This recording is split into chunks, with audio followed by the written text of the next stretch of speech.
Okey, pada hari ini adalah merupakan sebuah PC yang kita adakan untuk mempromosikan dan juga bercakap tentang kita punya program Suara Anak Muda yang akan diadakan tak lama lagi. Okey, jadi apakah Suara Anak Muda dan kenapa kita buat inisiatif seperti ini? Jadi kita rasa terpanggil ya, yang pertamanya sebagai Angkatan Muda Keadilan, orang muda di dalam parti, kita dengar kritikan-kritikan daripada rakyat terbawah, masyarakat sivil dan sebagainya untuk memainkan peranan yang lebih proaktif.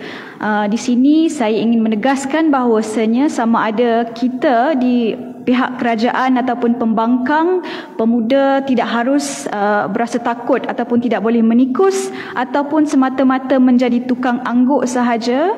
Jadi sebab itulah kita proaktif dalam mendengar suara-suara anak muda. Tapi dalam masa yang sama, sebab kita kerajaan, kita kena ada satu inisiatif yang inovatif, iaitu dalam berbentuk konstruktif ataupun membina dan memberi nilai tambah kepada kerajaan madani pada hari ini. Oleh sebab itu, apa yang kita namakan Suara Anak Muda iaitu manifestasi reformasi dalam kerajaan madani. Okey, jadi inisiatif kita ni bukannya we just pluck it out of thin air. Kita memang apa orang panggil, memang berfokus dan kita ada framework ataupun kerangka kerja yang tersendiri. Okey, jadi apa yang kita ingin bawa kepada kerajaan madani hari ini setelah kita mendengar suara-suara anak muda? 3 objektif ataupun resolusi umum yang kita akan berikan adalah yang pertamanya mengukuhkan kebaikan awam ataupun strengthening public goods. Apakah yang dimaksudkan dengan kebaikan awam? Iaitu termasuklah kesihatan awam dan juga pengangkutan awam. Dan yang kedua adalah self-sustaining nation ataupun negara kendiri.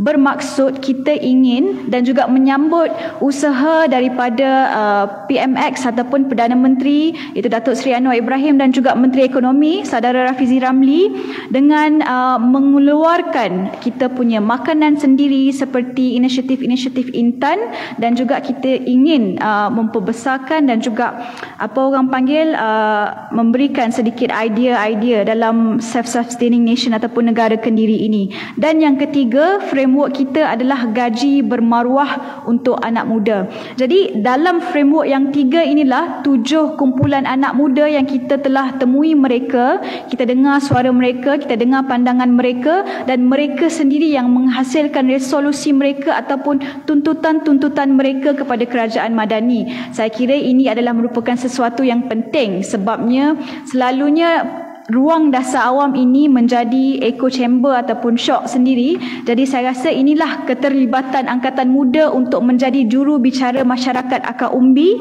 dengan mendengar dan memberikan platform kepada pemuda-pemuda ini. Okey, jadi kita ada 7 kumpulan yang kita akan berikan mereka platform ya dalam Konvensyen Suara Anak Muda tu. Mereka yang akan bercakap dan mereka yang akan memberikan resolusi-resolusi mereka. Jadi 7 kumpulan anak muda terdiri daripada orang asli yang pertama, yang kedua petani muda, yang ketiga pekerja ekonomi gig. Sorry ya, cepat sangat ke? Sorry. Okey, pekerja ekonomi gig. Yang pertama orang asli, yang kedua petani muda, yang ketiga pekerja ekonomi gig, yang keempat doktor kontrak dan juga kesihatan awam,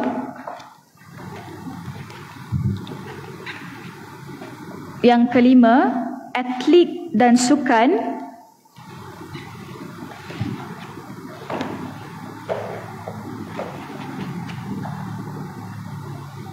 yang keenam urbanis,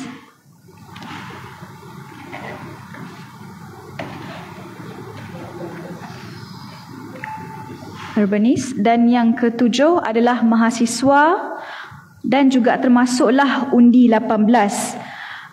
Dalam undi 18 dan juga mahasiswa, kita juga ada masukkan resolusi daripada OKU ataupun orang kurang upaya juga.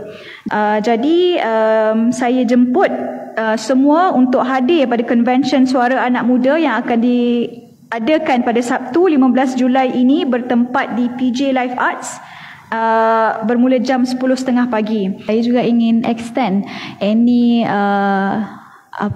invitation, jemputan, if there's any youth leaders daripada Perikatan Nasional ataupun muda yang ingin engage ataupun berdebat dengan kita orang when it comes to policy matters, the choice of policy, we are willing to do that as well, especially going into the PRN.